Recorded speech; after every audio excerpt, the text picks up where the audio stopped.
Hello, dear friends from all over the world. We, the Tag Team Crew and channel, welcomes you all to the channel that brings you more than that meets the eye. If you're new to this channel, please do make sure to subscribe and click on that bell icon to be always tagged along whenever we make a new upload. Oh, and don't forget to give our videos a thumbs up and share with us your views in the comment section. Okay, enough said, let's dive in. In today's video, we are going to have a sneak peek into today's modern place of politics on a chessboard, but on the dark side of the moon. Yes, that's right. There's a saying quoted by someone of whom which we do not have official recognition as of who it was and who said it. But anyways, nowadays, today, everybody says it that politics is a very dirty game. What do we mean? Keeping gloves dirty while your hands clean? Well, we've all came across perhaps one or two, let's say, government scandals or leaked or declassified government moves. Well, in today's episode, we are going to focus and shine some light onto the top 6 facts on how several superpower governments, secret and undisclosed organizations of today has destabilized or overthrew certain or other governments over the decades. With you joining us today, we are going to uncover the facade that they've put right before your naked eye with the gruesome truth that lays behind. Well, firstly, before we go down on our list, let's give you some insight on our topic. Well, basically, to destabilize something is to make something such as a government or economy become less successful or powerful, or less able to control events, more or less having foreign control from outside or elsewhere in one's home or country, or more or less to say being dictated by foreign constitutional state. Well, coming up first on our list is number 1. Funding the opposition. This is considered as the safest and easiest way to overthrow any current operating government, and it's mostly used by organizations such as the CIA.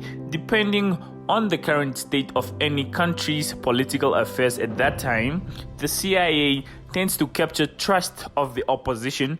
It's uncontrollable and, I quote, easily manipulatable by funding them with money, humanitarian aid, medical supplies, food, weapons for self-protection. Yet the main reason is to fuel them, politicize them for their own interest, such as resources like oil, uranium, gold, just to name a few, and they arm them against the enemy, which is the CIA's target, and they just do their job for them. Yeah, it's that simple.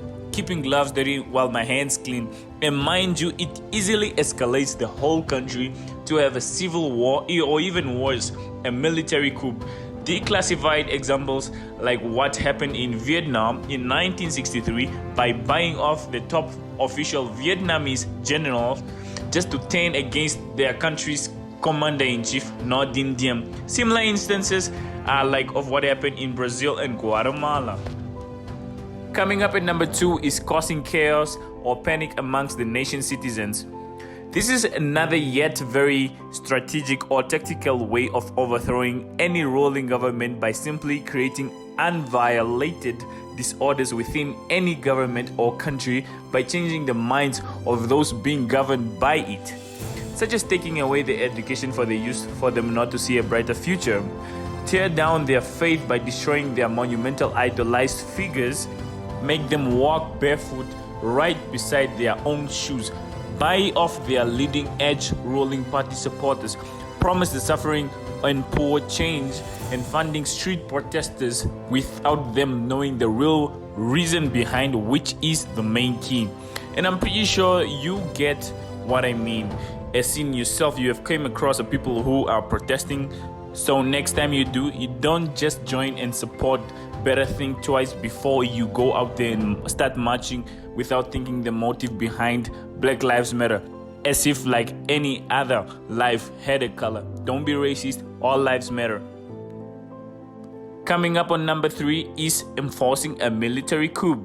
Let's start off by explaining what is a military coup. A coup, or a coup d'état, is the removal of an existing government from power, usually through violence, or typically it is an illegal, unconstitutional seizure of power by a political faction, the military, or a dictator. So that is what it is. The commander-in-chief or supreme commander, which is mainly and usually obviously the president, is the person who exercises supreme command and control over an armed forces or a military branch. And once his leadership is seen corrupt or dissatisfactory by the nation and his army, personnel with various ranks such as chief of defense, lieutenant general, and other senior military officials such as the Secretary of Defense and National Security can overthrow and suspend the ruling government's constitution at that time and until further notice. So that's when and why, when any presidential elect comes into power and is sworn in by an oath and to serve and to protect, he better always and make sure to pick that one, if not to befriend, that one fellow close friend that he can trust, not to backstab him in case if things go wrong. What do we mean? To make sure when he eats, he better reserve for two, just to prevent things from going haywire and being overthrown when he or she himself empowered them.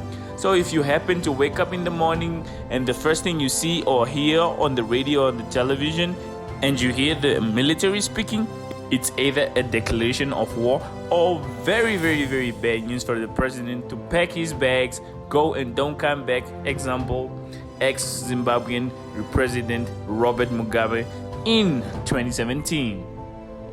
Coming up at number 4 on our list is assassination.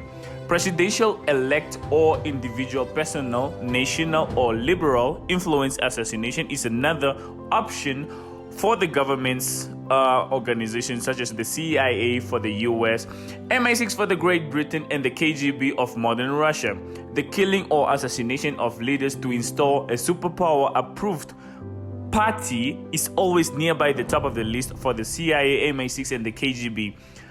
Oftenly bespoken with the funding and military technological advances of the US and the intelligence of Belgium, the combination of the two made it possible for the CIA to continuously, severally trying to assassinate the democratically elected leader of the Congo, Patrice Lumumba, and his fellow associates.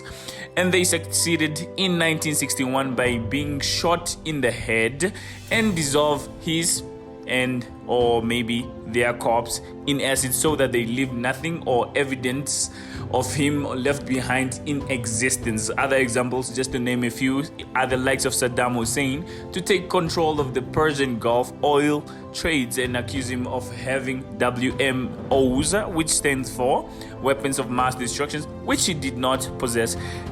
And lastly, but not least, the belated Muammar Gaddafi of Libya for trying to unite the whole of Africa just to have one currency.